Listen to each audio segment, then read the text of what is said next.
찬송하세 주가 구원하셨네. 아멘. 아이고 수고했다. 잘했다. 우리 박사님이었습니다. 박 원장님 슬리퍼가 짝짝이가 맞아요? 네. 나는 왜 박 원장님 슬리퍼를 신었을까? 왼쪽만 두 개네. 화장실에 있나 저기 있나 한번 찾아다 좀 주세요. 내가 안 맞네. 제 거 오른쪽 거 좀 찾아주세요. 저기 나 모르겠어요. 네, 제가 잘못 싣고 왔군요. 이상해서. 열왕기하 네, 열왕기하 2장 1절에서 11절 말씀 보겠습니다. 열왕기하 2장 1절에서 11절.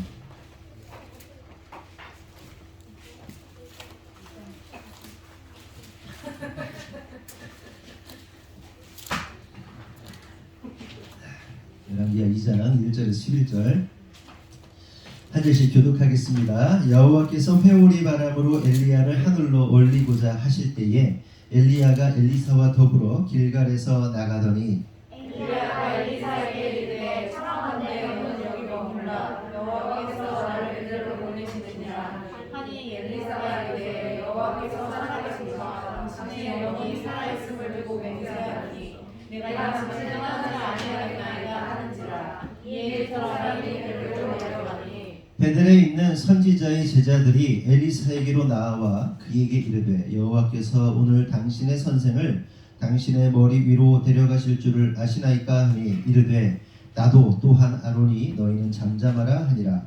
엘리야가 그에게 이르되 엘리사야 청하건대 너는 여기 머물라 여호와께서 나를 여기로 보내시니라. 엘리사가 이르되 여호와께서 살아계시니와 당신의 영혼이 살아있음을 두고 맹세하노니 내가 당신을 떠나지 아니하겠나이다 하니라. 그들이 여리고에 이르되 여리고에 있는 선지자의 제자들이 엘리사에게 나와 이르되 여호와께서 오늘 당신의 선생을 당신의 머리 위로 데려가실 줄을 아시나이까 하니 엘리사가 이르되 나도 아노니 너희는 잠잠하라.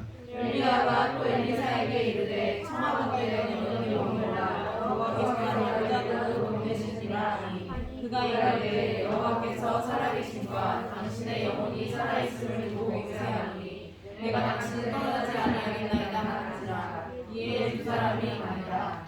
선지자의 제자 50명이 가서 멀리 서서 바라보매 그 두 사람이 요단가에 서 있더니 엘리야가 그것을 가지고 말아 물을 치매 불이 이리저리 갈라지고 두 사람이 많은 땅을 위로 건너더라. 건너매 엘리야가 엘리사에게 이르되 나를 내게서 데려감을 당하기 전에 내가 내게 어떻게 할지를 구하라.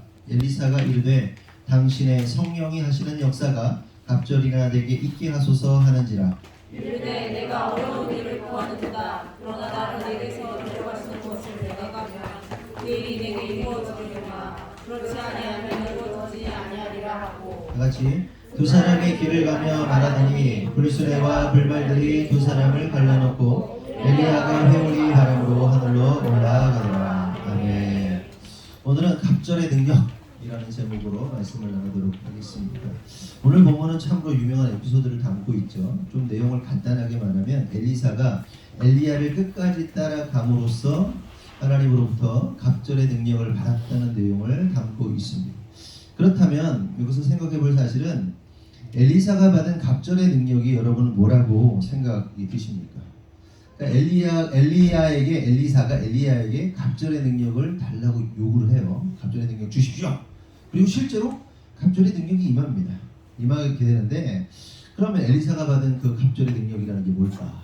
성령의 갑절의 능력이 뭘까 하는 겁니다. 신앙생활 오래 하신 분들은 목사님들의 이런 설교를 한 번쯤 들어보셨을 겁니다. 우리들도 엘리사처럼 끝까지 주의 종을 섬기고 하나님을 섬기면 갑절의 능력을 받을 수 있다. 혹은 하나님은 끈질기게 끝까지 능력을 구하는 자에게 갑절의 능력을 주신다라는 설교를 들어보셨나요? 그렇죠? 기억은 안 나도 이 본문을 보면 그런 설교가 나올 것 같지 않나요? 그렇죠? 그리고 우리가 한번 생각해 보자고요. 그러니까 우리가 가지고 있는 능력보다 훨씬 더 2배의 능력이 나온다면 얼마나 그것처럼 기분 좋은 게 어디 있겠어요. 내가 100만 원을 버는데 갑자기 능력을 받아가지고 200만 원을 받고 200만 원 벌는 사람이 400만 원을 받고 500만 원 벌는 사람이 1000만 원을 받고 1억 벌는 사람이 2억씩 벌고 막 얼마나 좋아요. 갑절의 능력을 갖게 된다는 게 얼마나 대단한 능력이고 사실 우리가 그런 능력을 가졌으면 하는 마음들이 있잖아요. 그래서 그런 내용으로 목사님들이 설교를 하곤 한다는 거죠. 그렇다면 생각해 볼 것은 진짜 하나님은 우리가 끝까지 구하면 그리고 주의 종을 잘 섬기고 그 하나님을 잘 섬기면서 하나님 갑절의 능력을 주십시오라고 끝까지 그냥 오늘 엘리사가 그렇게 엘리야를 따라다니잖아요. 끝까지 따라다니면 하나님께서 그런 갑절의 능력을 주시는가 하는 겁니다. 여러분은 어떻게 생각하세요? 그렇게 끈질기게 붙잡고 늘어지면 갑절의 능력을 주실까요? 안 주실까요? 주시나요? 그렇죠. 주실 수도 있고 안 주실 수도 있어요.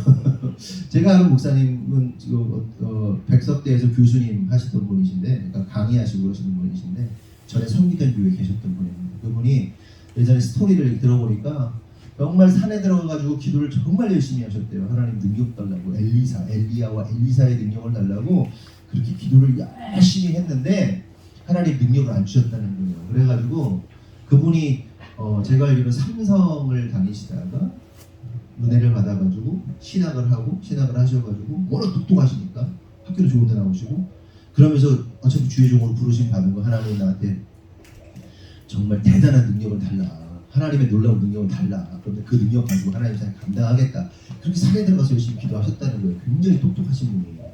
제가 그분하고 같이 사역을 몇 년 동안 했습니다. 실제로 옆에서 제1교회에 있을 때. 근데 그분이 그 마음 가운데 깊은 쓴뿌리가 있었는데 그게 뭐냐면 하나님이 나한테 능력을 안 주셨다는 거예요. 능력을 안 주셔가지고 정말 어렵게 사시는데 워낙 똑똑하시니까 뭐 백석대에서 강의도 하시고 그렇게 하셨어요. 근데 별로 그렇게 별 볼 일은 없었던 거죠. 세상적 관점으로 보면 목사의 삶이라는 것이 뭐 별 볼 일 있는 일은 아니잖아요. 근데 그냥 근근히 이렇게 살아가시고 딸도 굉장히 똑똑하고 그랬는데 어쨌든 뭐 그런 분이 있었습니다. 주시냐 안 주시냐, 갑절의 능력 주시냐 안 주시냐. 참 뭐 답을 말하자면 주시기도 하시고요, 안 주시기도 하세요. 그런데 그게 갑절의 능력이 어떤 포인트냐가 굉장히 중요하고요. 우리가 생각하는 분명한 사실은 뭐냐면 우리가 생각하는 그 포인트는 아니라는 게 핵심입니다. 여러분, 하나님의 사역을 열심히 감당하는 뭐 사역자들 그리고 뭐 목회자들, 뭐 청년들도 마찬가지고요. 정말 하나님 사랑해서 열심히 사역 한번 해본 사람들은요, 엘리사가 받은 갑절의 능력을 구해본 적이 있을 겁니다. 저도 마찬가지예요. 그래서 저도 막 하나님께 저는 뭐 선지자의 사역, 선지자의 부르심, 사도적 부르심 막 이런 거 구하고 그랬거든요. 하나님 은사와 능력을 부어주셔서 그 계시와 능력으로 하나님 사역하는 선지자의 사역을 하게 해달라고 막 기도했던 적이 있습니다. 그리고 또 생각해보면 막 전 세계를 돌아다니면서 뭐 예배 사역을 하고 선교 사역을 하고 찬양 사역을 하고 뭐 집회를 하고 뭐 이런 생각을 좀 해본 적이 있어요. 그런 능력을 받아가지고. 그리고 실제로 30대 때 아주 뭐 짧은 기간이죠. 뭐 한 6년, 7년 뭐 이 정도 기간이긴 하지만 여러 나라를 많이 다녔죠. 선교지를 매년 1년에 2번씩 다니면서 사역을 다니고 선교지에서 팀을 꾸려가지고 사역을 하면 막 그 현장이 진짜 한국에서는 볼 수 없는 막 뒤집어지는 역사들이 막 엄청나게 일어나고 그랬거든요. 뭐 미얀마에서도 그렇고 말레이시아에서도 그렇고 한 번은 중국 교회에 가서 사역을 하는데 중국 교회가 그때 한 110년 정도 된 교회였습니다. 그래서 사역을 하다가 그 담임 목사님하고 사모님 놀래가지고, 왜냐면 예배 중간에 막 사람들이 막 다 엎드려져가지고 앉아있질 않고 찬양하다 다 엎드려져 있는 거야. 아니면 누워있거나 막 그래. 무슨 얘기인지 아시죠? 하나님의 막 강권적인 역사 안에서 내가 하나님께 엎드리겠다고 그러면서 그냥 막 다 예배하다 말고 점프하다가 말고 나중에 다 엎어져 있는 거예요. 하나님 앞에 완전한 순복을 하겠다. 그런 일이 있기도 하고 또 뭐 선교지에서 말씀을 막 증거하면서 막 사람들이 변화되고 막 제가 하나님께 막 온전히 다 삶을 드리겠다고 막 이런 사람들도 나오고 별일도 다 있었죠. 또 국내에서는 뭐 여러 차례 말씀드렸지만 그걸 자랑으로 얘기하고 싶은 게 아니라 성지와 찬양단을 하면서 모든 선교단체를 연합해서 도시를 변화시키겠다고 막 사역을 하고, 그리고 그 이전부터 해왔던 사역이 뭐냐면 대학의 선교단체들과 그리고 고등학교, 중학교에 그 찬양 팀들이 있었거든요. 중창단들이 있었단 말이에요. 그러면 그 아이들 다 모았어요. 1년에 한 번씩 모았어요. 그래서 그 아이들을 모아놓고 집회를 하는 겁니다. 집회를 인도하고 우리 팀이 그 아이들 또 키워가지고 팀으로 유입하고 이 아이들 또 리더십으로 세워서 계속해서 그 사역이 도시를 향한 그 사역을 계속해서 펼쳐왔었단 말이에요. 그러던 어느 날 이제 제1교회에서 이제 예배인도자가 여러 명이 있었는데 자랑하려고 하는 얘기가 그냥 하는 얘기예요. 그 제가 착각하고 있었다 그런 얘기를 하려고 하는 거예요. 제가 기억하는 게 뭐냐면 제가 항상 예배인도 할 때 빼놓지 않는 찬양이 있어요. 살아계신 주, 이 찬양을 항상 합니다. 그리고 그게 그 집회 연습한 이제 그렇게 모여가지고 연습하고 실제로 집회를 했고 그 집회에서 음반이 나왔어요. 근데 제가 인도자가 4명인가 5명이 있었는데 제가 인도하는 타이밍이 딱 나와가지고 딱 이제 기타를 딱 치면서 살아계신 주 하면 애들이 갑자기 그러니까 무대에 쭉 있거든요. 인도자가 있고 세션들이 쫙 있고 뒤에 청소년들이 한 50명, 60명이 콰이어가 있었어요. 근데 살아계신 주 딱 하는 순간 애들이 막 쓰러지는 거예요. 그냥 막 쓰러지는 거예요. 거기 강도사가 하나 있었는데 전도사죠. 강도사 우리 저하고 동갑인데 강도사가 놀래가지고 막 그리고 주변에 같이 함께 하던 전도사들이 막 놀래가지고 얘네들을 막 이제 막 끌고 가는 거죠. 애들 막 다 눕히는 거예요. 막 그냥 애들이 막 쓰러져가지고 막 입시나 하고 막 넘어가고 막 그러는 거죠. 근데 그런 일들이 사실 종종 있었어요. 그래가지고 별로 뭐 놀랍지도 않은 일이죠. 교만함으로 볼 때는 그런 일들이 굉장히 많이 일어나고 예배 인도 중에 하나님의 강력한 임재 가운데 막 사지가 막 그 전기에 막 이렇게 돼가지고 막 이런 일들이 일어나고, 그러니까 뭐 또 설교지에서 손대고 막 병자가 일어나고 고쳐지고 치유되고 뭐 이런 일들이 청년 시기에 30대 때죠. 30대 때 시기에 그 일들이 굉장히 많이 일어났었습니다. 선교지든 국내든 뭐 예배 사역하다가 막 별의별 일들이 워낙 많이 일어나가지고 막 그때 생각해보면 와, 난 진짜 막 이 시대에 정말 보기 어려운 놀라운 사역자가 되려나 막 이런 상상을 하고 하나님이 너무 막 기름을 부어 주셔가지고 막 위대한 사역을 하려나 막 이런 생각을 막 하고 그랬던 것 같아요.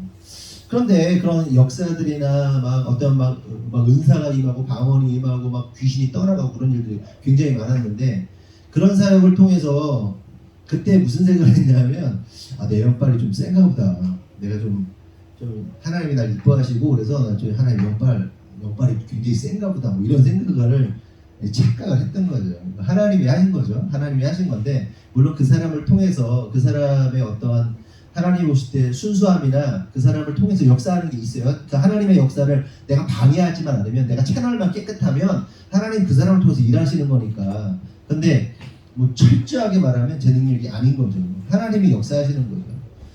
그렇게 뭐 국내고 외국이고 그런 일들이 참 많이 일어났었어요. 그렇게 젊은 시절에 엘리사와 같은 갑절의 능력을 구했던 게 기억이 납니다. 하지만 지금은 그런 능력을 전혀 구하지 않습니다.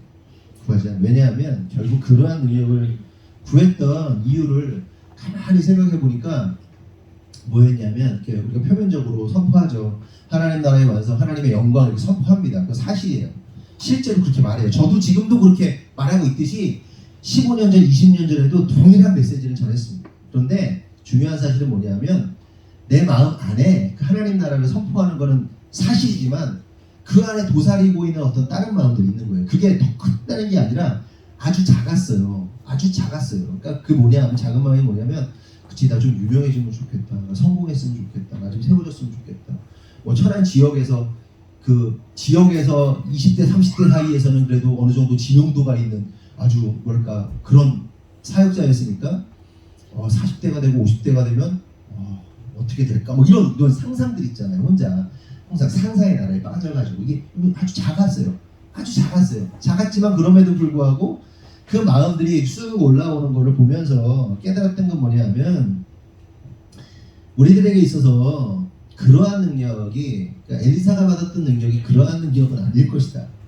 그리고 이것이 하나님이 기뻐하시는 오늘 엘리사가 갑절의 능력을 달라고 했던 그 능력은 아닐 것이다 라는 생각을 하게 되고 특별히 우리에게 하나님의 능력이 필요하다면 그리고 하나님의 능력이 필요한데 그 능력의 이 사용처가 나의 어떠한 성공이나 나의 잘남이나 나의 어떠한 내가 세워지는 거가 아니라 주님의 십자가의 길, 주님의 고난의 길을 그 능력으로 나아가는 데 필요한 능력이지 내가 어떻게 세워지는 능력이 아니라는 거예요. 그러니까 능력의 포인트가 어디 있는 거예요? 나의 어떠함이 아닌 거예요.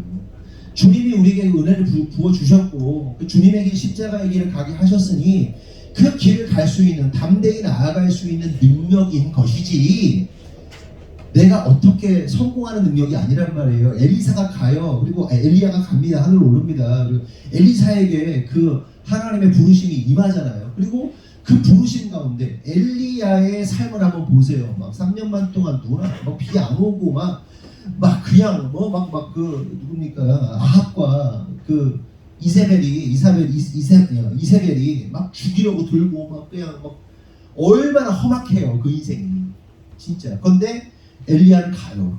그 제자인 엘사가 남아요. 그 길이 얼마나 험악했냐는 거예요. 뒤에 설명하겠지만 그 길을 갈 수 있는 능력을 달라고 기도했던 거예요. 사실 무슨 얘기인지 아시겠죠?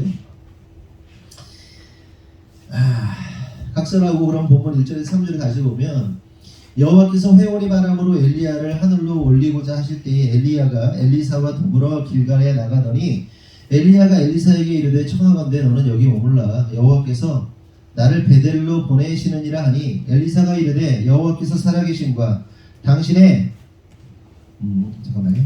당신의 영혼이 살아있음을 두고 맹세하노니 내가 당신을 떠나지 아니하겠나이다 하는지라. 이 두 사람이 베델로 내려가니 베델에 있는 선지자의 제자들이 엘리사에게로 나와 그에게 이르되 여호와께서 오늘 당신의 선생을 당신의 머리 위로 데려가실 줄을 아시나이까 하니 이르되 나도 또한 아노니 너희는 잠잠하라 이렇게 말합니다. 여러분 북이스라엘을요 그 당시 상황을 한마디로 말하면 뭡니까? 우상숭배로 얼룩진 나라, 그러니까 우상숭배의 극치를 달리던 나라가 북이스라엘입니다. 하지만 그럼에도 불구하고 오늘 본문을 통해서 알 수 있는 사실은 이스라엘 전역에 하나님을 섬기는 자들이 있었다는 거예요. 특별히 하나님의 선지자들을 양성하는 선지자 학교가 있었고요. 그리고 그 선지자 학교에서 선지자로 훈련받고 있었던 학생들이 상당수가 있었다는 겁니다. 그러니까 이스라엘 역사, 북이스라엘의 역사 자체를 보면 어때요? 그 아합 때부터 그 이전부터 그 우상숭배와 그 어마어마한 그 끔찍한 영적으로 끔찍한 상태였단 말이에요. 영적 암흑기였단 말이에요. 그렇죠? 그런데 그럼에도 불구하고 엘리야를 통해서도 알 수 있던 건 뭐예요? 남겨져 있던 7천인의 사람들이 있는 것처럼 지금 이 상황에서도 어떤 거예요? 이 상황 속에서도 이런 상황 속에서도 아시아 왕 때죠. 이런 아시아가 죽었죠. 어쨌든 이런 상황 속에서도 지금 누가 있는 거예요? 하나님을 섬기는 선지자들이 있었다는 거예요. 선지자 후보생들이 있었다는 거예요. 오늘날로 말하면 신학생들이 있었다는 겁니다. 내가 하나님을 위해서 내 생명을 내어 던지겠다라고 그렇게 결심한 사람들이 있었고 그런 학교가 있었다는 거죠. 그러면서 방금 읽은 1절에서 3절의 내용을 보니까 엘리야가 엘리사에게 말하기를 뭐라고 하냐?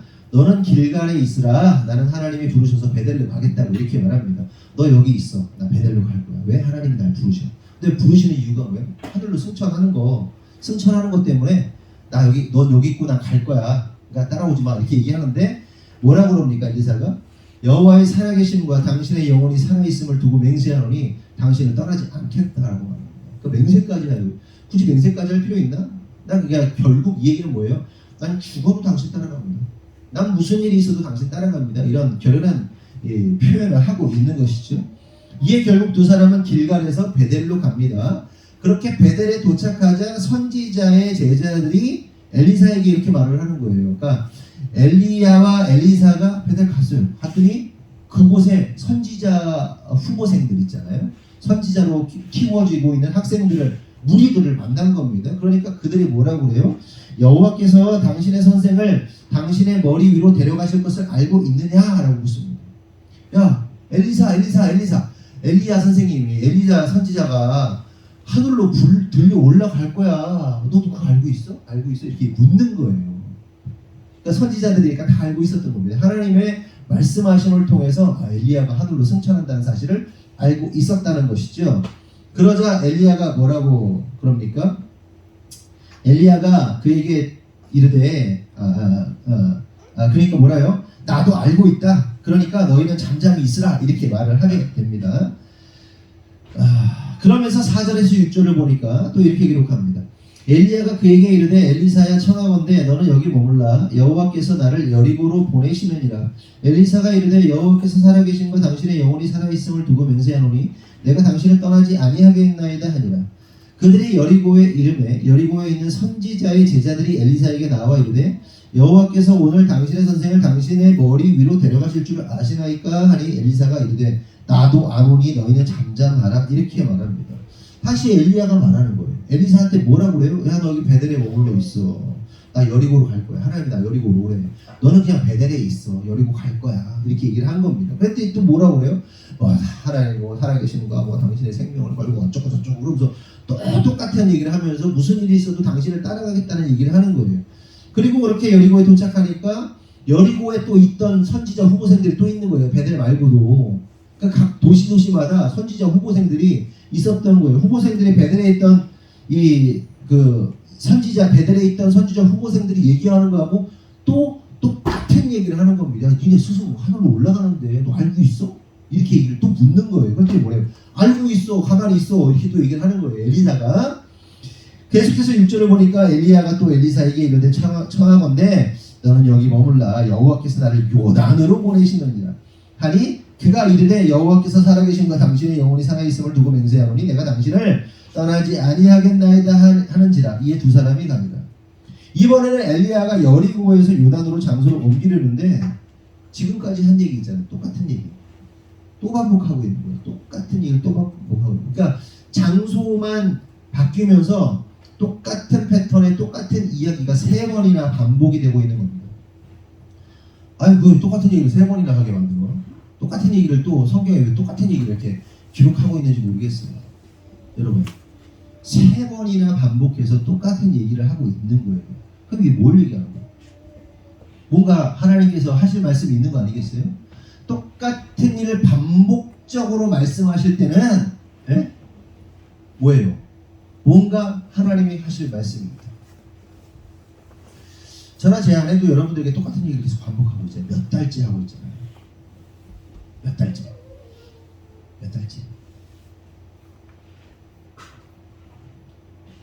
계속 해야 되나 싶기도 한데 오늘은 안 할 거예요. 오늘은 안 할 것 같은데 똑같은 얘기를 계속 반복할 때는 하나님께서 뭔가 여러분들에게 기회를 주고 계시고 여러분들에게 변화를 원하시고 뭔가 주시고자 하는 메시지가 있는 게 분명하다고 믿거든요. 저나 제 아내가 하고 싶다고 하는 게 아니에요. 여러분 살아오면서 목회 우리하고 같이 신앙생활 하시면서 똑같은 얘기를 그렇게 몇 달 동안 반복한 걸 들어보시기나 하셨나요?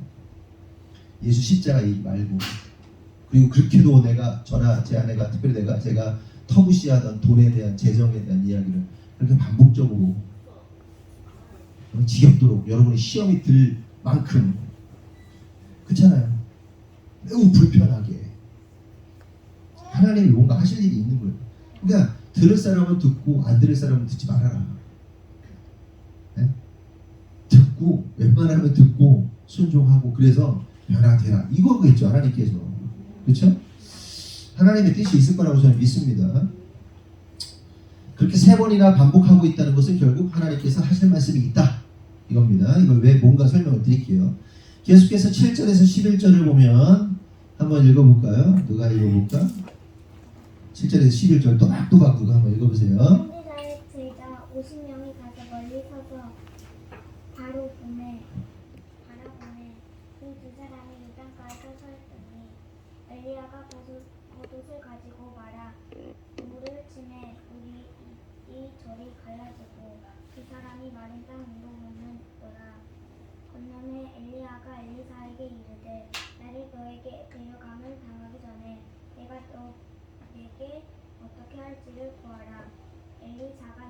당신의 성령이 하시는 역사가 갑절이나 내게 있게 하소서 하는지라. 11절까지. 누가 알려? 10절부터 11절까지. 이르되 내가 어려운 일을 구하는도다. 그러나 나를 내게로 데려가시는 것을 내가 보면 그 일이 내게 이루어지려니와 그렇지 아니하면 이루어지지 아니하리라 하고 두 사람이 길을 가며 말하더니 불수레와 불말들이 두 사람을 갈라놓고 엘리야가 회오리 바람으로 하늘을 올라가더라. 아멘. 두 사람이 요단강을 건너자 엘리야가 이렇게 말하는 거예요. 내가 내게 어떻게 해주기를 바라느냐. 계속 따라다니니까 이제 승천해야 되는데 계속 따라다니니까 야 어떻게 해줬으면 좋겠어 이렇게 묻는 거예요. 그러자 엘리사가 당신의 성령이 하시는 역사가 갑절이나 내게 있게 해달라고 이제 요구를 합니다. 그러자 갑자기 두 사람 사이에 불수레와 불말들이 두 사람을 갈라놓더니만 엘리야가 회오리 바람을 타고 하늘로 올라가는 역사가 일어나게 됩니다. 정말로 참으로 신비로운 장면이 아니라 할 수 없죠. 그렇다면 궁금한 것은 처음에 말씀드린 것처럼 하나님께서는 이 장면을 통해서 무슨 말씀을 하시려고 하시는 것일까 하는 겁니다. 다시 말해서 우리가 능력받아서 성공적인 인생을 살라고 또한 세상적으로 능력이 넘치는 성공한 신앙인들 되라고 이런 역사를 보여주시는 걸까 하는 겁니다. 그러니까 엘리야가 엘리사에게 갑절의 능력이 이제 엘리사에게 임하게 되는데 왜 그 능력 줬냐는 거예요. 그리고 오늘 이 성경을 읽고 있는 저와 여러분들에게 이 갑절의 능력은 우리에게 어떤 의미인가 하는 겁니다. 도대체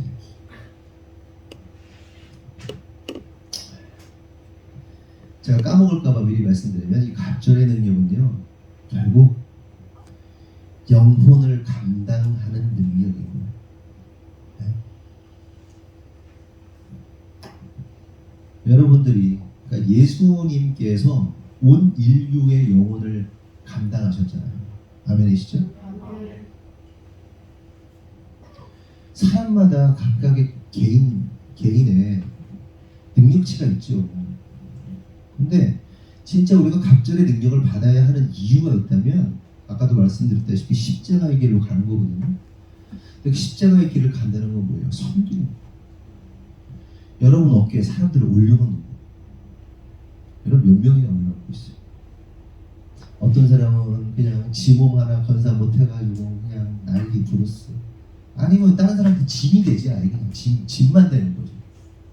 어떤 사람은 이 사람도 살리고 저 사람도 살리고 이 사람도 인간도 살리고 저 인간도 살리고 어떻게든 살려내느라고 그냥 그거 막 그냥 이렇게 하고 있는 사람도 있고. 진짜 갑절의 능력이 필요해요. 저나 제 아내에게 진짜 너무너무 갑절의 능력이 필요하고 여러분들에게도 진짜 갑절의 능력이 있어야 돼요. 그냥 자기 몸 하나 건사하고 먹는 거 하나 그냥 뭐 입는 거 하나 그거 그냥 그게 아니라니까. 제가 요즘에 이렇게 주변 사람들을 이렇게 유심히 살피는 게 있어요. 지난번에도 얘기했잖아요. 어떤 젊은 부부가 이렇게 남자가 멋있는데 막 마누라한테 짜증내고 막 뭐 이런 거 보면서 이 새끼가 그냥 찌질하다 그랬잖아요. 근데 오늘은 점심 먹으러 국수집에 갔는데 옆에 테이블인데 여기는 제 또래나 저보다 조금 많은 것 같아요. 이 부부가 이렇게 앉아 있는데 이제 아내 되는 분이 이제 뒷모습이었고 저쪽에 남편이 이제 있는데 이런저런 얘기를 하는 거예요. 그러면서 막 남편이 이제 이런저런 얘기 하는 거, 그 자식은 뭐 어쩌고 이런 거, 그냥 조금 받다면 조금 10만 원이야.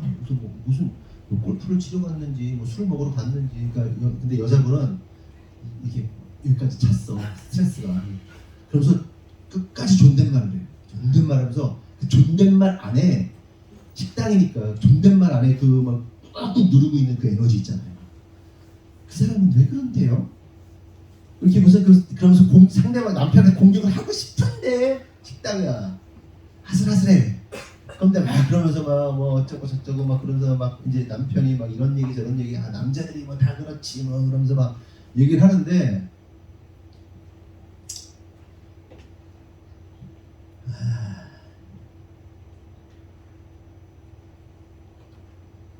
좀 그렇더라고요. 그러니까 결국 뭐냐면요, 두 사람의 얘기에서 뭐가 느껴졌냐면 남편은요, 남편 즐거움을 위해서 살고 있는 거예요. 제 친구들 만나면서. 아내는 좀 절제하면 안 돼요? 뭐 이런 거예요. 이런 절제 좀 하고 가족들을 좀 돌보고 좀 그렇게 살면 안 되냐? 이 얘기를 하고 있는 거예요. 계속. 지 몸 하나 건사하면서 지 몸 하나도 건사 못하는 거지. 지 뜻대로 사니까. 아내는 그걸 견디면서 막 가고 있는 거지. 그럼 우리는 그리스도인으로서 어떠냐는 거지. 어떠냐. 지 기분 내키는 대로 자기 그냥 원하는 대로 살고 있는 거 아닌가.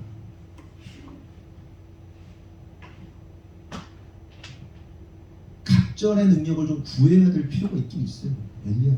엘리사처럼. 엘리사가 그 아까 보세요. 수많은 선지자 후보생들이 있어요. 근데 그 후보생들 중에 엘리야의 수제자가 될 사람이 누구였던 거예요? 엘리사였어요. 이 암흑기와 같은 이 시대 가운데 그 걸출한 스승 밑에서 그 일을 감당해내야 하는, 어떻게 보면요, 따르고 싶지 않죠. 엘리야의 스승 엘리야의 제자로서 엘리사가 쓰는 건요, 어마어마한 압박입니다. 여러분 보세요. 실제로 여러분이 아는 어떤 유명한 목사님이 있다고 보세요. 그 목사님 밑에서 제자가 나왔어. 그 제자가 스승보다 나은 거 본 적 있으세요? 네? 제자가 스승보다 탁월한 사람을 본 적 있냔 말이에요. 거의 보기 힘들어요.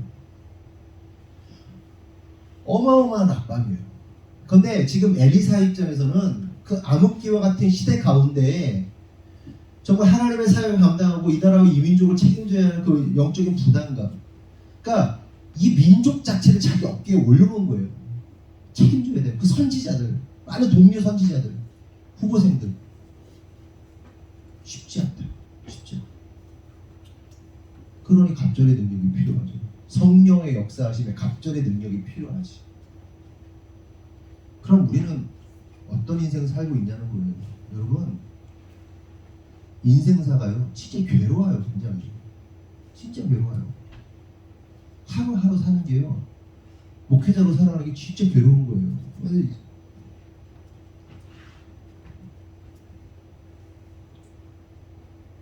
여러분들이 잘 섬겨주셔서 그래도 우리 교회는 참 감사한 편이지만, 목회 제대로 하는 목사님들 입장에서 보면 진짜 괴로운 거예요. 괴롭게 하지 말라. 날 괴롭게 하지 말라. 누가 얘기했지? 성경에 나오는 거. 날 괴롭게 하지 말라. 사도 바울이 하는 거예요. 사도 바울이 한 것 같은데 괴롭게 말라 그러잖아요. 영적인 지도자로 서 있는 자체가 괴로운 거예요. 책임져야 되세요. 얼마나 많아. 그러니까 왜 피를 토하면서 여러분들에게, 여러분들 아까 이제 잠깐 뭐 어떤 분이 이제 도바울 선교사님 영상을 하나 보냈더라고요. 타락한 목회자의 특징. 그래서 어떤 목사님이 내가 타락했던 목사다 그러면서 막 자기를 막 자기 고백하는데 뭐 11분짜리가 영상 보냈길래 제가 유심히 들었어요. 타락한 목회자들은 뭐 돈을 밝히고 뭐 좋은 차 타는 거 뭐 하고 뭐 그래가지고 이제 성공을 해가지고 뭐 노예나 뭐 지방에서 뭐가 되고 노예장이 되고 그래가지고 뭐 이제 지역에서 어떤 영향력을 끼치고 그래서 정치인들을 만나고 정치인들 만나가지고 뭐 해가지고 중형교회가 되고 대형교회가 되고 그래가지고 어떻게 하면 돈을 많이 끌어당겨가지고 자기가 쓸 것인가, 그럼 자기가 막 세상에 뭐 유력자들 막 이런 사람을 만나가지고 그런 얘기 하는데, 그러니까 반은 해당되고 반은 해당 안 되더라고요. 근데 뭐가 다르냐면 이 포인트가 다르더라고요. 포인트가. 근데 그 말이 다 맞는 얘기는 아니에요. 근데 그러면서 야 지금 제대로 가고 있나? 그렇지, 제대로 가고 있는 건 맞아요. 맞는데 이게 포인트가 이렇게 갈라지는 포인트들이 있는데, 어쨌든 그런 걸 보면서 목회자에게는 참 힘든 거구나. 그 존재만으로도 힘든 거구나. 수많은 유혹과 수많은 이 공격과 수많은 힘들어. 그러니까 예수님도 그랬던 거 아니에요. 근데 하고 싶은 얘기는 이겁니다. 여러분 우리가 하나님의 능력을 받아야 돼요. 받아서 여러분 성공하는 거 아니고 성공하라는 게 아니라 어깨에 세우라고. 여러분들이 누군가를 살려내는 사람이 되라고. 그러니까 그거 하겠다고 지금 여러분들 시험 들게 할 만큼 막 그냥 몰아붙이는 거 아니에요. 그따구로 살면 안 됩니다. 저따구로 살면 안 됩니다. 이렇게 하면 망합니다. 이렇게 하면 안 됩니다. 이렇게 하십시오. 이렇게 좀 시드머니를 만들어가지고 여러분들 제자도 자립이 일어날 수 있도록 좀 하십시오. 제자도 자립이 일어나가지고 어떤 하나님 기회 주시면 그 기회를 가지고 부해지십시오. 근데 부해지는 이유와 목적이 뭡니까? 하나님 나라의 완성입니다. 그럼 여러분 헌금도 많이 하시고 하나님 나라의 확장을 해서 필요한 것이 있다면 재정을 뿌려내시고 이거 하라고 계속 얘기하는 거잖아요. 수년 동안 우리 지금 수년 동안 그거 하고 있는 거 아니에요. 여러분 제가 만약에 타락한 목회자였다면 타락하지 않았더라도 여러분들에게 제가 개인적인 사적인 그런 욕심이나 이런 거 가졌다면 저랑 아내가 딱 그냥 이러면 되지. 헌금하라고 빨리 교회 건축했으니까 헌금하라고 막 이런 거 뽑아내야지 막 그냥 그런 것도 아니잖아요. 오롯이 물론 여러분이 안 했다는 것이 아니라 오롯이 어떻게든 그거 막 교회를 세우고 막 살리겠다고 그거 막 하면서 막 그냥 그러면서 여러분들을 어떻게든 살려내는 구조로 만들려고 막 그냥 막 주구장창 막 소리를 지르면서 그냥 막 여러분 시험 들게 하면서 막 하는 거잖아요. 그러면 들어야지 좀 듣고 어떻게 해야 돼? 나에게 진짜 능력이 필요하구나. 영혼을 살려내는 능력이 나에게 필요하구나. 내 몸 하나 건사하는 게 아니라 다른 사람을 살려내는 일이 필요하구나. 이걸 좀 생각을 해야죠.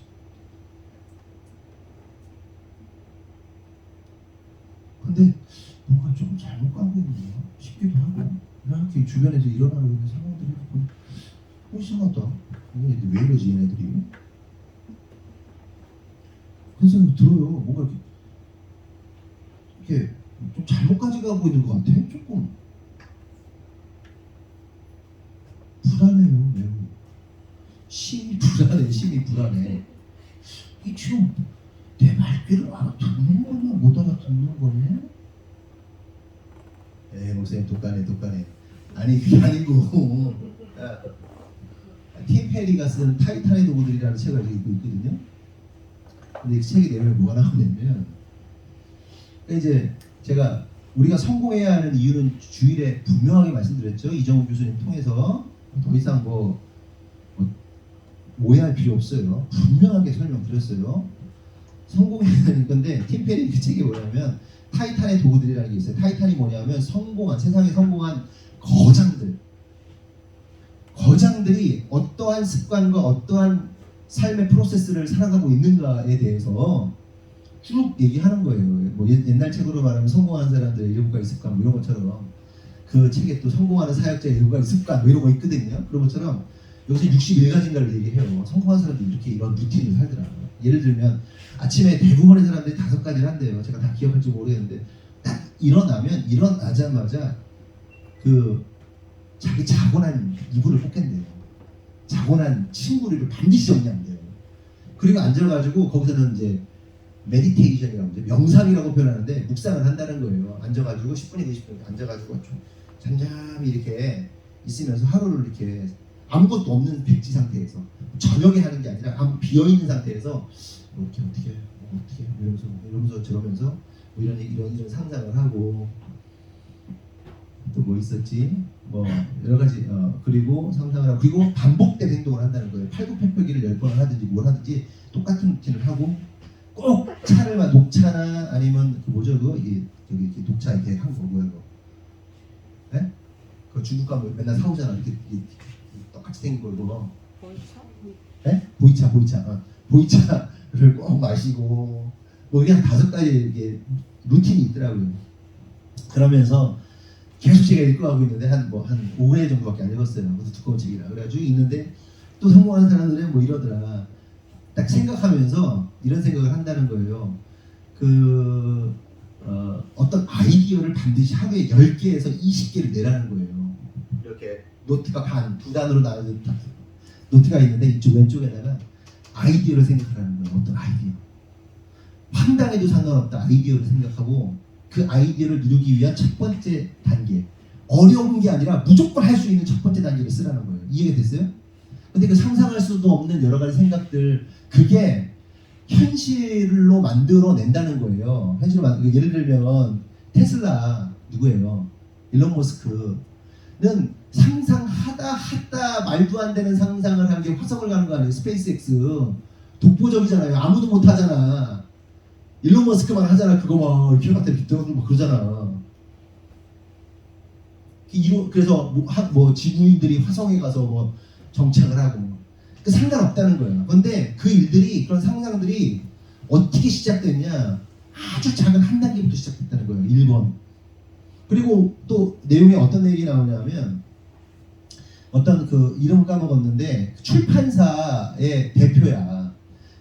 어떤 출판사를 하나 가지고 있는 사람이야. 그런데 비행기를 탔는데 비행기가 너무 서비스가 엉망이고 불편하고 뭐 그래가지고 엉뚱한 상상을 또 한간 한 거죠. 내가 비행사를 하나 차려볼까? 뭐 있잖아요. 뭐 제주항공 이런 것처럼 차려볼까 딱 생각한 거예요. 그리고서 썼대. 왼쪽에 그 첫 번째 단계 뭐라고 썼는지 아세요? 1번 보잉사에다 전화하기. 전화했대요. 임대가 가능하냐? 2대 비행기가 가능하대요. 비행사를 그 항공사를 차린 거예요. 이 사람이. 이름이 뭐더라? 진에어가 뭐 있었어. 차렸대. 그러니까 우리의 엉뚱한 상상들이 실제로 이루어진다는 거예요. 그러니까 제가 하고 싶은 얘기가 뭐냐면, 엉뚱한 상상을 하나가 포인트가 아니고요. 굉장히 부지런해요. 이 사람들. 그리고 실행을 옮겨요.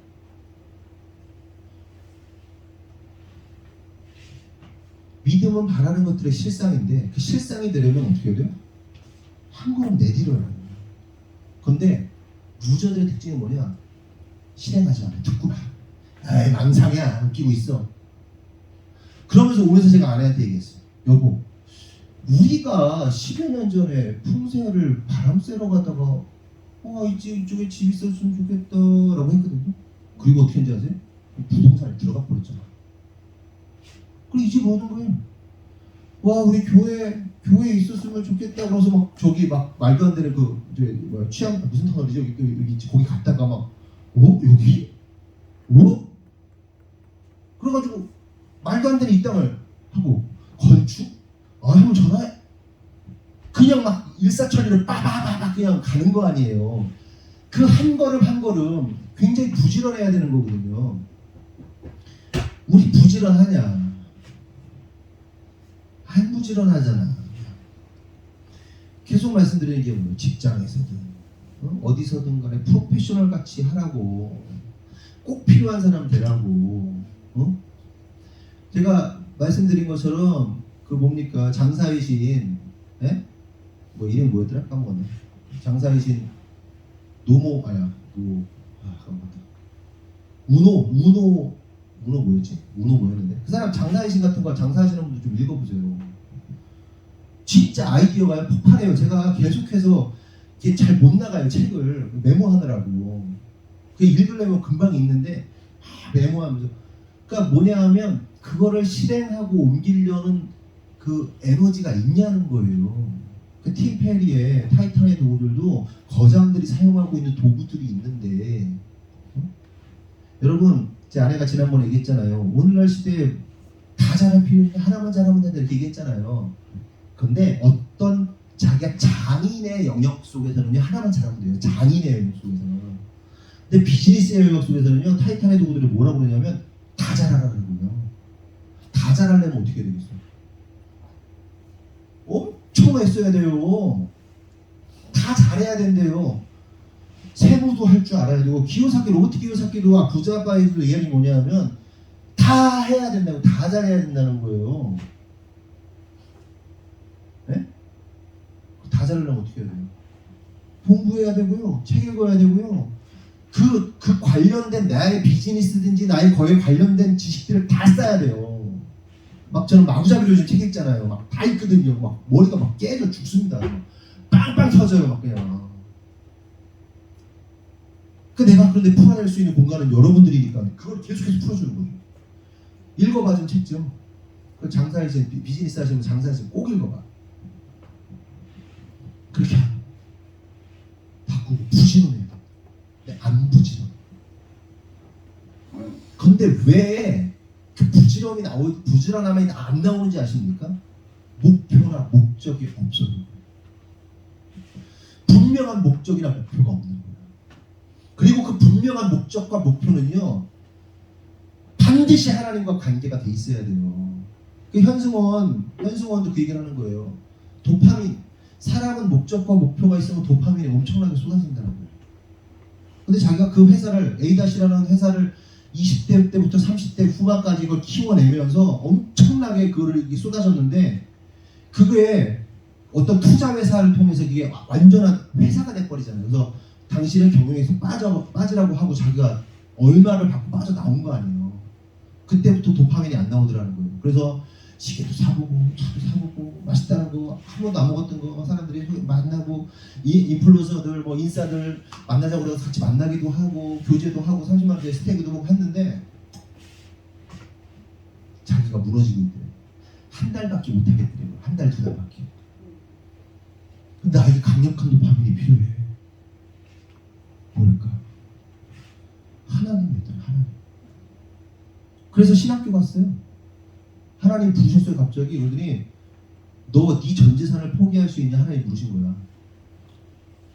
어떻게 할게요? 끙끙대다가 자기가 여러 차례 그런 일이 있어가지고 어렵진 않았대요. 조금 끙끙대긴 했지만 제가 온 재산을 다 포기하겠습니다. 하나님. 그리고서 신학교를 간 거예요. 신학교를 갔는데 규장이라는 책 있잖아요. 규장에 어떤 친한 분이 있는데 그분이 자기한테 현 대표, 하나님이 그러시는데 너 신학교 잘못 갔대. 너 신학교 가지 말래. 아, 무슨 말씀이냐고. 신학교 가지 말라고 했는데 하나님이.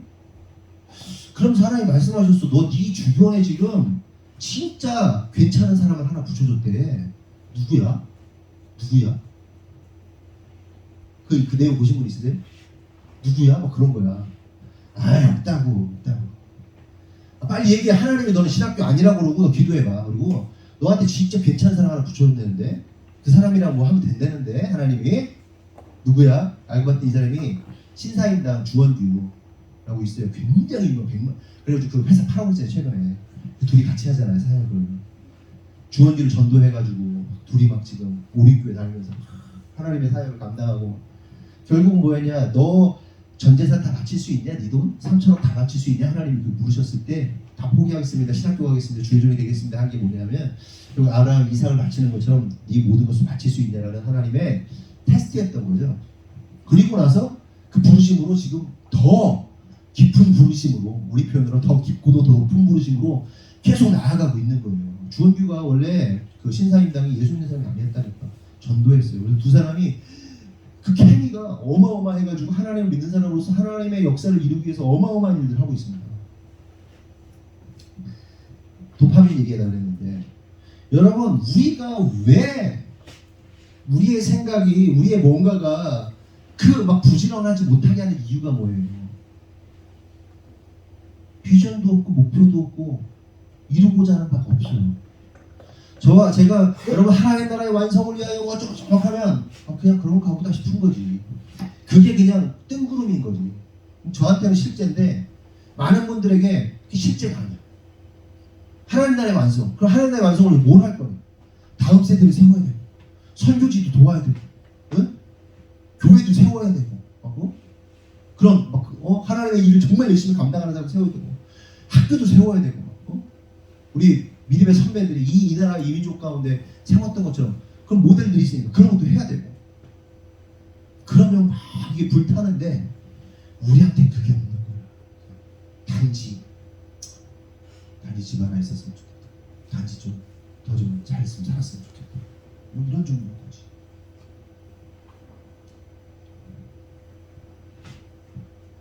기도하셔야 돼요.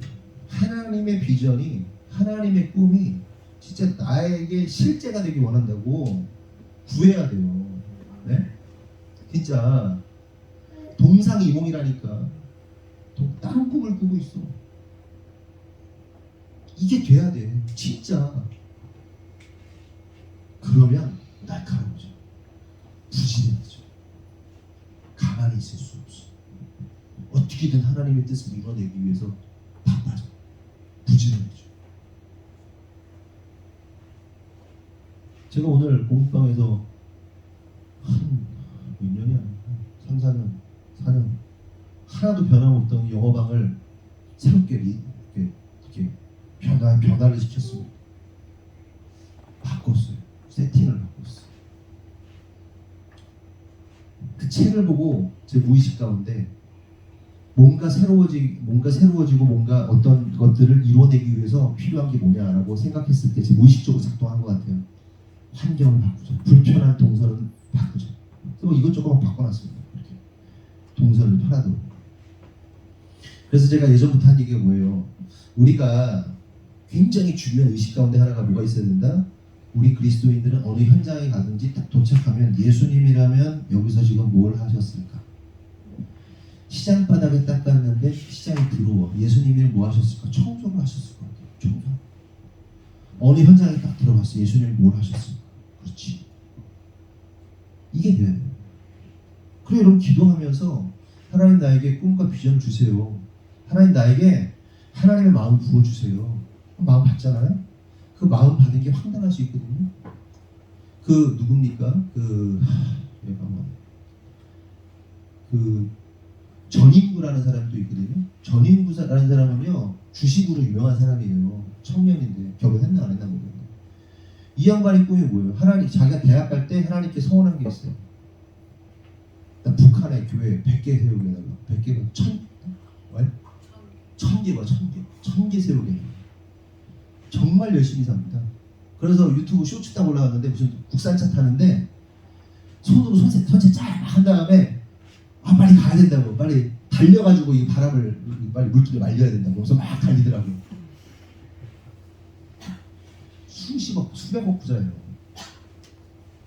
그런데 북한의 교회 1000개 세우겠다고 그렇게 열심히 살아요. 그럼 우리는 거기는 뭐 아니 영어로 1000개 세우라는 거 아니잖아. 지난번에 얘기했다시피 아프리카의 어떤 나라 어떤 작은 동네 병원을 못 세워도 약방 하나는 세울 수 있잖아. 내가 다달이 약 이렇게 뭐 한 10만 원, 20만 원씩 보내면 약방이라도 세울 수 있잖아. 선교사, 뭐 의사인데 아니 뭐 교사인데 그런 사람들 선교지 보내면 내가 10만 원, 20만 원이라도 보낼 수 있잖아. 교회 1000개는 아니어도 할 수 있잖아. 근데 그 정도의 여유는 있어야 될 거 아니에요. 그 정도를 보낼 수 있는 여유라도 생겨야 될 거 아니에요. 여러분 지금 당장 10만 원, 20만 원, 50만 원, 100만 원 내놓으라 그러면 숨 턱턱 막히죠. 안 막혀요? 나는 막히는데. 어려운 거예요. 어려운 시대예요. 근데 그걸 넘어섰으면 좋겠는 거죠. 우리 다 같이 넘어섰으면 좋겠는 거죠. 그래서 함께 정신 좀 차려야 돼요.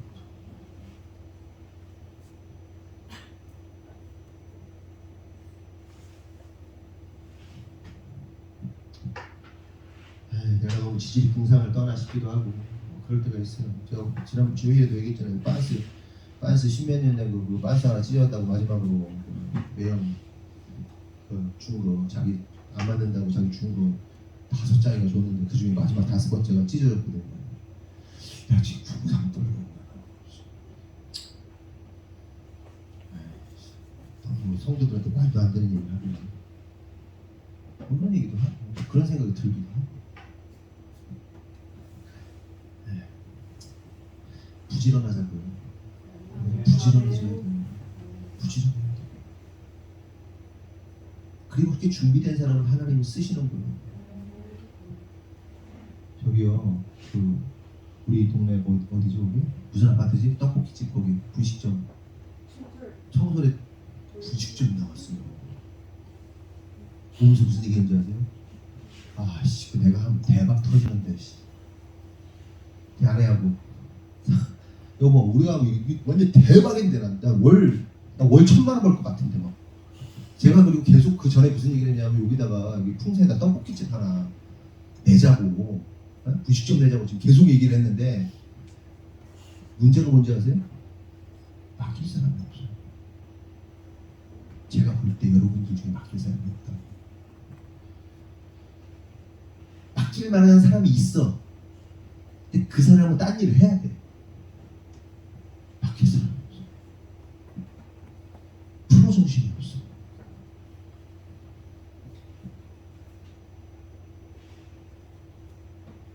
준비된 사람이 없어. 근데 주님의 마음이 어떨까? 좀 죄송한 얘기예요. 미안한 얘기예요. 어제 얼마나 잘나셨냐고. 뭐 잘난 거 없죠. 근데 최소한 제 기준에서 제 아내 기준에 나 진짜 그거 하면 나 진짜 와 순수익 한 500, 600은 나올 것 같아요. 최소한 그 매출은 1000 낼 것 같고 거기 떡볶이 진짜 좋거든요. 거기가 위치가. 근데 신경을 하나도 안 써요. 그 더러워.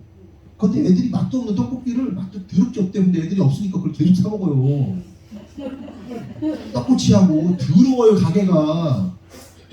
아주 이쁘게 리모델 좀 해가지고 깔끔하게 앞치마 딱 입고 딱 사가지고 모자 좀 쓰고 이렇게 딱 맛있게 그냥 시끄럽게 두 군데로 좀 덜 매우고 매우 해가지고 싹 이렇게 싹 이렇게 하면서 안 되라고? 그거 자리 얼마나 좋은데? 할 사람이 없어.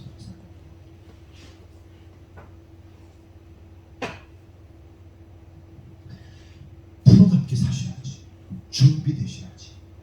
그럼 하나님이 어떤 기회를 어떻게 주실지 알아요. 저는 제 아내가 주는 기회가 아니라 하나님이 주신 어떤 기회예요, 여러분들. 왜 망하는 사람이 망하는지 아십니까? 부지런하지 못해서. 그 부지런함이 뭐냐면 공부도 부지런하고 학습도 부지런하고 상황 판단하는 것도 부지런하고. 그래서 비즈니스를 하실 분은 계속 요즘에 느끼는 게 뭐냐면 철저하게 역행자 대표에게 하는 거예요. 뭐냐면 자청도 심리를 공부해라. 그리고 나서 비즈니스를 해라. 돈 번다. 제 아내하고 같이 보면서도 왜 그게 잘 되는지 아세요? 그 상대의 마음을 정말 잘 알아요. 그 마음이 어떨지를 너무 잘 이해해요. 딱 보면 알아요. 말, 표정. 이 사람이 뭘 원하는구나. 이 사람이 뭐가 필요하구나를 너무 잘 알아. 잘 될 수밖에 없지. 공부밖에 없는 하지. 이제는 요즘 애들 누가 왔는지 누가 새로운 애들이 많아가지고 이름도 못 외워요 이제 잘.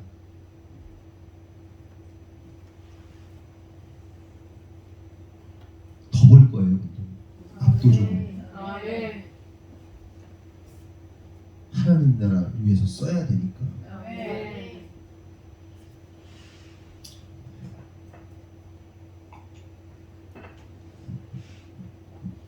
재정 관리를 잘 하셔야 됩니다, 다들. 아유, 여기 이렇게 많이 발 박히기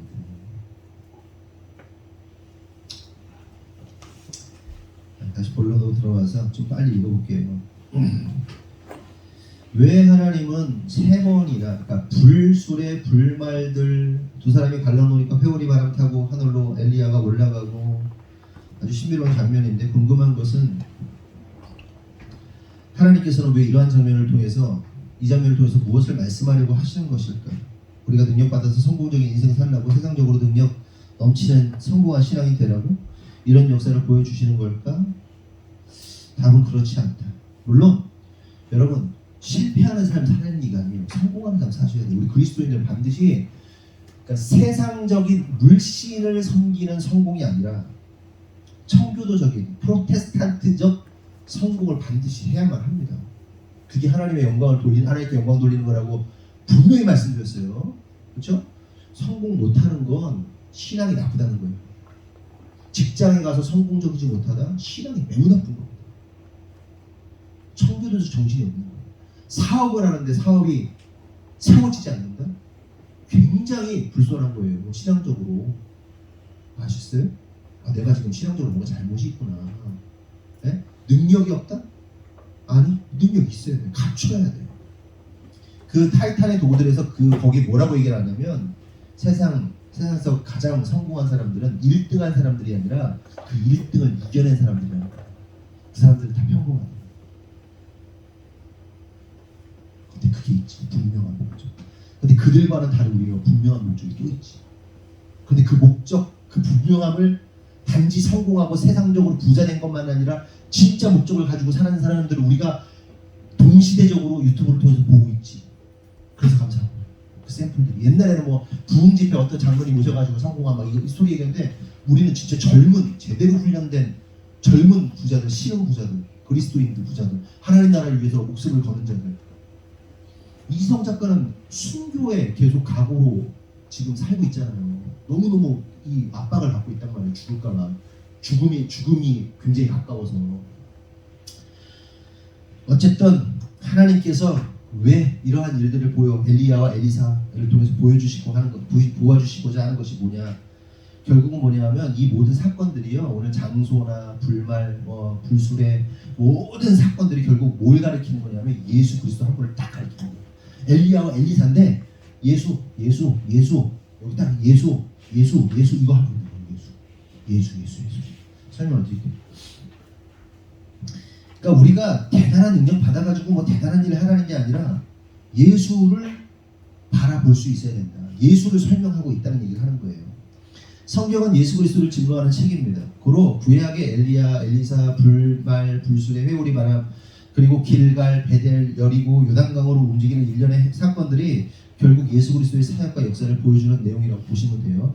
그 말씀이 베드로전서 1장 9절에서 12절에 나오거든요. 믿음의 결국 곧 영혼의 구원을 받음이라. 이 구원에 대하여는 너희가 임할 은혜를 예언하던 선지자들이 연구하고 부지런히 살펴서 자기 속에 계신 그리스도의 영이 그 받으실 고난과 후에 받으실 영광을 미리 증언하여 이렇게 말하고 있어요. 그러니까 선지자들이 하고 있는 역할이 뭐라는 거예요? 자신의 삶을 통해서 그리스도 고난 받으실 후에 고난 후에 영광 받으실 그분을 미리 증언하고 있다는 거예요. 선지자들이. 그러면 이 말씀을 통해서 적용해 보면 뭡니까? 엘리야와 엘리사가 오늘 본문에 일어난 사건들을 통해서 예수 그리스도를 증거하고 있다는 말이에요. 이게 말씀의 근거가 그렇다는 거죠. 그렇다면 엘리야와 엘리사가 어떻게 무엇으로 그리스도를 증거하고 있는가를 좀 살펴볼게요. 가장 먼저 주목할 사실은 장소입니다. 엘리야와 엘리사의 여정이 어디서 시작됩니까? 길갈에서 시작돼요. 그런데 길갈이 어떤 곳이냐? 이스라엘 백성들이 출애굽하고 광야 40년을 지난 다음에 본격적으로 가나안 땅에 입성하기 위해 요단을 건너게 되는데 그 강 건너자마자 첫 번째로 진친 데가 길갈입니다. 그런데 그 길갈에서 뭘 해요? 할례를 해야 돼요. 할례. 그러니까 애굽의 수치가 굴러갔다라고 해서 길갈이라는 지명이 붙어지기도 하는 거예요. 그렇다면 여기서 할례가 의미하는 것이 뭐겠습니까? 할례. 피 흘림. 표피가 잘려지는 피 흘림. 죄사함을 입잖아요. 할례가 뭐예요? 뭘 의미하는 거죠? 예수 그리스도를 의미하는 거예요. 그래서 로마서 5장 8절, 15장 8절을 보면 예수님은 뭐라고 표현하냐면 할례의 추종자다 이렇게 표현해요. 예수님을 할례의 추종자다, 할례의 수종자다, 할례의 종이다 이렇게 표현한다는 거예요. 그리고 십자가 사건이 바로 무슨 사건입니까? 할례 사건이라고 제가 말씀드렸죠. 피 흘림의 사건이 십자가 사건이 할례 사건이라고 제가 설교를 한 적이 있어요. 고로 길갈은 그리스도의 할례, 피 흘림, 죄사함을 상징하는 현장이기 때문에 길갈에서 지금 모세와 엘리야가 뭘 설명하고 있는 거예요? 예수 그리스도를 보여주고 있는 거예요. 둘이 막 현장에서 뭐 그러고 있는 거예요. 길갈이라는 현장에서. 예수 봐라, 예수. 지금 예수다. 세 번 반복하잖아요. 장소가 바뀌면서. 두 번째 장소는 어디입니까? 베델입니다. 베델은 야곱이 에사우의 장자권을 빼앗은 후에 요 외삼촌 집으로 도망가다가 밤에 누워 잔 곳이 베델이잖아요. 그리고 잠을 자면서 돌베개 베고 자면서 꿈을 꾸죠. 무슨 꿈을 꿉니까? 사다리.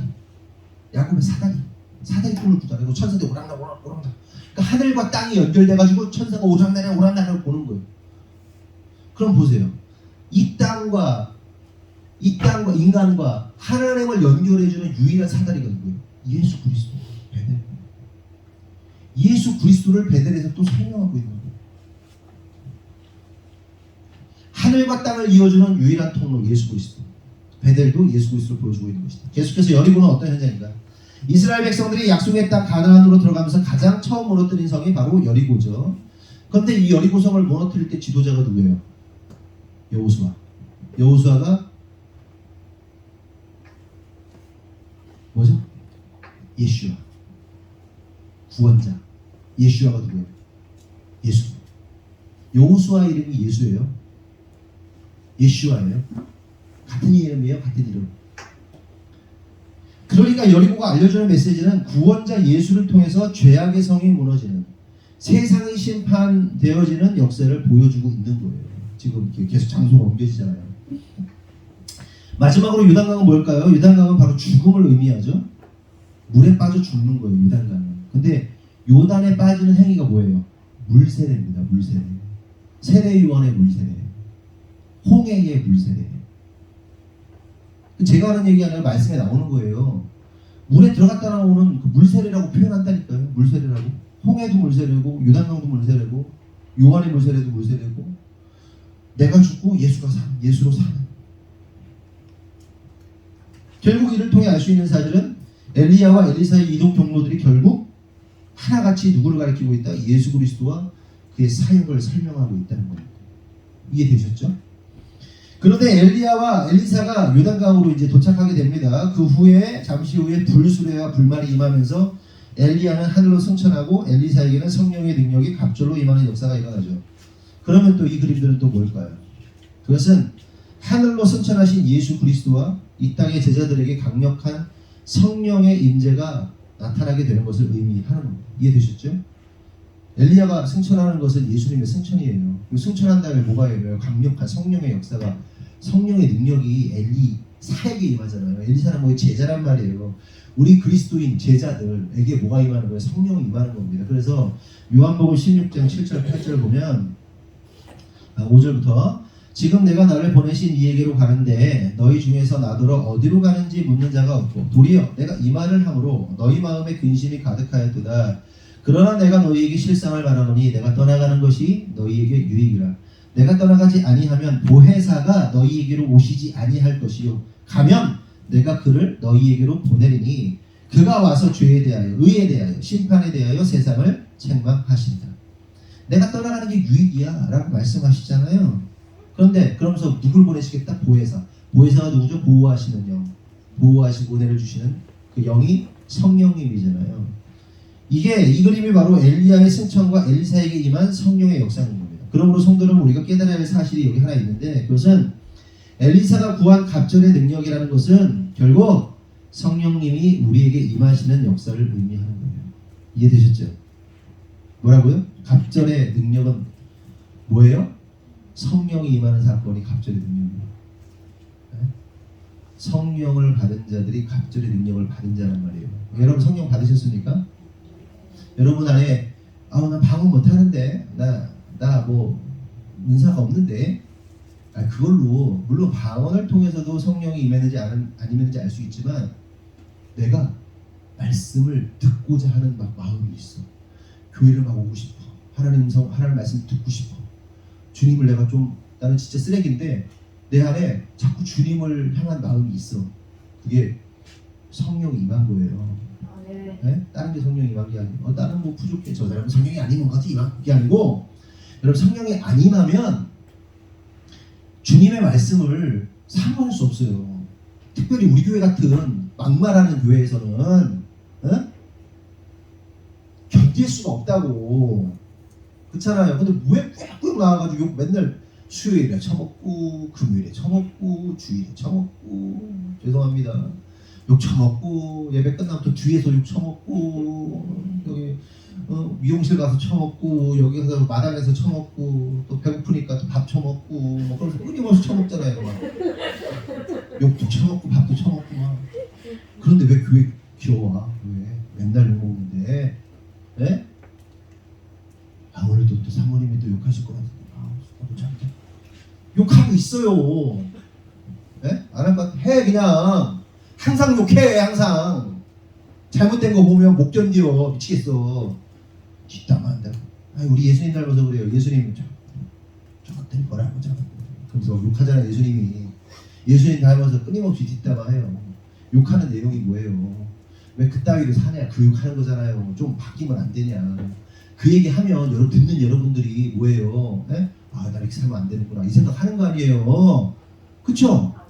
아니 집사람이 나도 욕하고 여러분들도 집에 가서 욕하고 우리 막 서로 막 하잖아. 막 무슨 무시한 거 같은데 오늘은 막 이러면서 막 짜증나고 안 하는 것처럼 하잖아. 다 아니면 대놓고도 하고 그러잖아. 막 어쩔 때는 우리한테 막 덤비고 막 에이, 그런 거지. 우리가 완벽할 수는 없으니까. 그런데 왜 꾸역꾸역 나와가지고 여기 앉아있냐고. 재미도 없는 설교를 1시간 반씩 들으면서 요즘 설교가 길어져가지고 죄송해요. 나 설교하려는 거 싫어하는데 원래 설교가 긴데 다른 목사님들이 20분 30분 수요일날 다 이렇게 하신다고 그러는데 나만 왜 1시간 반씩 하고 있는지 모르겠어. 왜 길어? 그게 성령이면서 영이 반응하는 거예요. 그래서 듣는 거예요. 힘들어도. 그럼 우리가 성령 받았는데 그럼 갑절의 능력을 구할 거예요? 안 구할 거예요? 구해야 돼요? 안 구해야 돼요? 네? 구할 필요 없어요. 성령의 능력이 갑자기 2배로 왜 뛰어? 성령은 그냥 성령님이시지. 갑자기 어느 하나님이 어떤 사람이 성령의 능력을 2배로 주시고 어떤 사람은 3배로 주시고 어떤 사람은 4배로 주시나? 성령님은 성령님 풀땅 만땅. 성령님은 그 하나님의 전능성으로 몇 배의 의미가 없지. 네?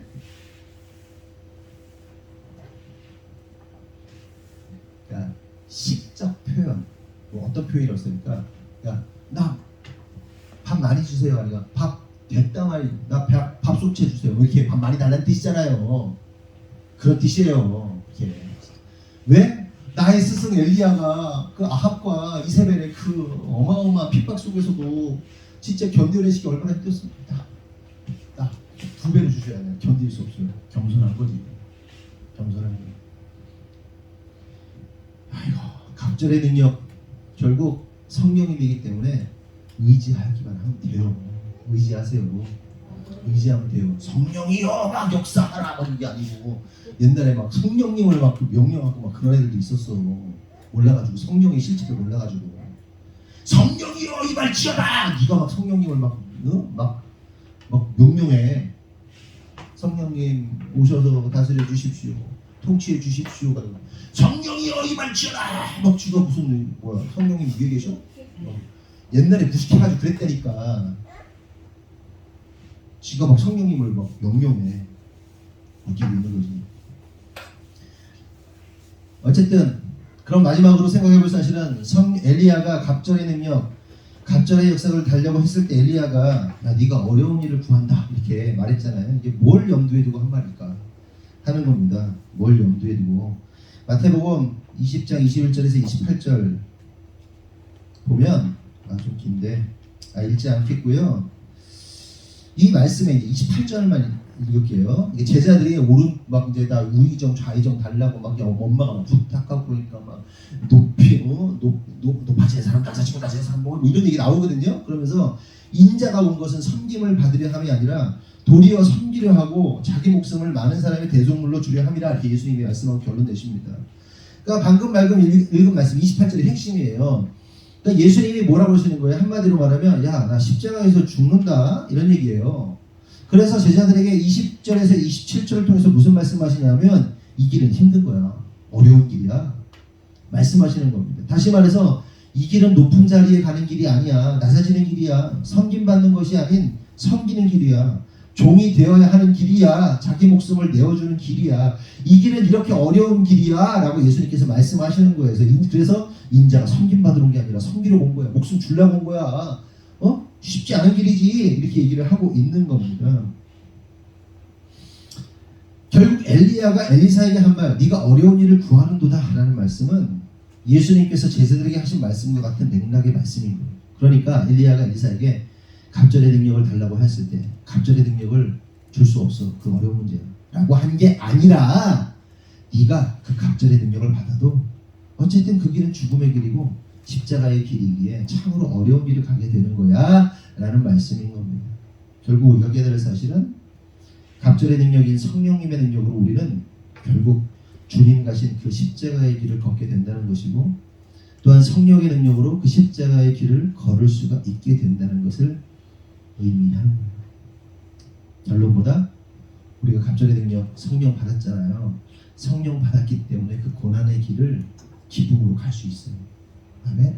성령 받지 못하면 그 길을 못 가요. 코로나 하나 터졌는데도 다 포기해버리잖아. 그리스도인의 정체성을 포기해버리잖아. 예배의 정체성을 포기해버리잖아. 네? 진짜 성령이 임하는 거 아니에요? 성령의 음성을 따르면 그렇게 할 수 없어. 물론 그렇다고 뭐 집에서 비대면 예배 드리는 사람들이 다 성령이 떠난 자다 이런 얘기를 하는 게 아니에요. 그건 주님만이 아시는 거죠. 그런데 성령이 계시면 목숨을 걸고 주님이 원하시는 길을 따르게 되는 거예요. 두렵죠, 어렵죠, 힘들죠. 따르죠. 이건 각자의 삶의 영역 속에서도 동일하게 적용돼요. 성령의 능력으로 살아가는 것, 나의 능력으로 살아가는 것, 성령의 능력을 의지하여 그 갑절의 능력으로 그 어떠한 고난과 시련도 이겨낼 수 있어요. 근데 왜 갑절의 능력과 그 성령의 능력으로 살아야 되냐? 정말 그 과업, 정말 그 목표가 하나님께 속한 확실하고 분명하잖아요. 그럼 여러분 가만히 안 둬 세상에. 네? 수많은 이들이 여러분의 과업이 여러분들의 목적이 목표가 하나님 나라의 완성이라는 게 명확하게 뜬구름이 아니라 명확해지잖아요. 나 진짜 이렇게 살 거라고 명확해지잖아요. 세상에 여러분 가만 안 둔다니까. 사람들이 가만두지 않는다니까. 여러분 괴롭힌다니까. 힘들게 만든다니까. 여러 가지 사건 사고로 여러분들 막 고통스럽게 만든다니까. 사단이 그 일을 하잖아. 고난과 시련이 잘 가고 있다는 뜻입니다. 그 어려움 속에서도 결국 그럼에도 불구하고 갑절의 능력으로 성령의 능력으로 묵묵히 가는 거지. 그냥 내 몸 하나만 사는 게 아니라 다른 사람 영혼 살려가면서 녹여가면서 입혀가면서 세워가면서 저와 여러분이 갑절의 능력 곧 성령의 능력으로 날마다 승리하는 저와 여러분 되기를 예수님의 이름으로 축원합니다. 기도하겠습니다. 하나님 감사합니다. 오늘 말씀을 통해서 깨닫게 하심을 감사합니다. 엘리사가 갑절의 능력을 구했는데 결국 그 갑절의 능력은 성령의 능력입니다. 성령님의 임하심입니다. 제자들이 볼 때 예수님이 떠나가실 때 얼마나 두려웠겠습니까? 마찬가지로 엘리야가 떠나갈 때 얼마나 두려웠겠습니까? 그러나 보혜사 성령이 임하여서 훨씬 더 그 놀라운 능력으로 위대한 능력으로 그 성령의 능력으로 엘리사가 하나님의 사역을 감당합니다. 또한 제자들이 순교하면서까지 복음을 끝까지 증거하는 모습을 통해 우리가 깨닫습니다. 주님, 우리에게 그 성령의 능력이 필요합니다. 성령의 능력으로 살아야겠습니다. 그 성령의 능력은 단지 나의 만족과 유익을 위한 도구가 아니라 그 성령의 능력에 의하여 하나님 나라의 완성을 이루어가는 그렇게 쓰여지는 것임을 깨닫습니다. 무엇보다도 하나님 우리 성도들이 하나님 나라를 향한 그 과업들, 하나님 나라를 향한 그 비전들, 꿈들이 명확해지기를 원합니다. 너무나 많은 사람들이 뜬구름을 잡고 있는 것 같습니다. 실체가 되지 아니하고 상상 속의 그 어떠한 허상처럼 던져져 있는 것입니다. 그리고 오해하고 착각하고 자꾸만 이상한 길로 가고 있는 것 같습니다. 주님, 우리 가운데 지혜와 계시의 영을 부어주셔서 하나님이 원하시는 것이 무엇인지 분명해지게 하시고 그 과업이 분명하기에 그 성령의 능력으로 오늘도 그렇게 담대히 한 걸음 한 걸음 나아갈 수 있는 성도들 될 수 있도록 인도하여 주시옵소서. 그리스도인은 성실해야 하고 그리스도인은 부지런해야 되고 그리스도인들은 탁월해야 됩니다.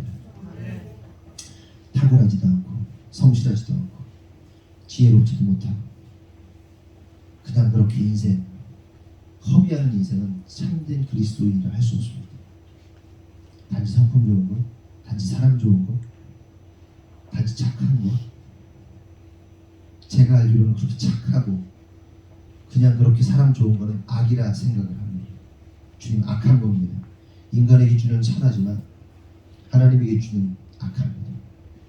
한 달란트 받은 자가 그대로를 지키고 있었습니다. 보존하고 있었습니다. 주님은 그 한 달란트를 그대로 가지고 보존했던 그 사람을 악하다 말씀하십니다. 심판하십니다. 하나님의 선함은 2달란트 줬으니 2달란트 남기는 것입니다. 그렇다면 우리는 어떠한 모습입니까, 주님? 우리가 악한 자 아닙니까? 그 받은 한 달란트마저도 다 까먹고 있는 자들 아닙니까? 주님 간절히 기도하오니 이 말씀을 통해서 우리 성도들이 도전받고 더욱더 하나님을 향한 열정으로 충만할 수 있도록 지키시고 보호하시고 인도하여 주시옵소서. 그리하여서 세상이 감당할 수 없는, 지금은 비록 어렵고 힘들지만 세상이 감당할 수 없는 믿음의 사람들로 뜬구름 잡는 자들이 아니라 실제로 실행해내는 실행력이 넘치는 자들로 주님 세워 주시옵소서. 우리 가운데 교회를 세우는 자도 나오게 하시고 학교를 세우는 자도 나오게 하시고 선교사도 나오게 하시고 의사도 나오게 하시고 가르치는 자도 나오게 하시고 또한 사회 각 영역 속에서 사업가도 나오게 하시고 재정적으로 충만하여서 하나님의 사역을 힘있게 감당할 수 있는 그 프로테스탄트적 신앙을 가지고 경제관을 가지고 성공하는 이들, 물신주의가 아니라 물질을 섬기는 것이 아니라 하나님을 섬기는 그러한 참된 그리스도인들 많이 나오도록 축복하여 주시옵소서. 그리고 그렇게 3년, 5년, 10년이 지났을 때 오늘을 기억하게 하시고 그렇게 애쓰고 부지런히 결단하고 나아간 자들, 실제로 그 역사가 오늘 기도대로 이루어져서 하나님께 영광 돌리는 일들이 일어나도록 주님 주장하여 주시옵소서. 주님께서 이루실 줄 믿사옵고 예수님의 이름으로 기도합니다. 아멘. 주기도문 하겠습니다.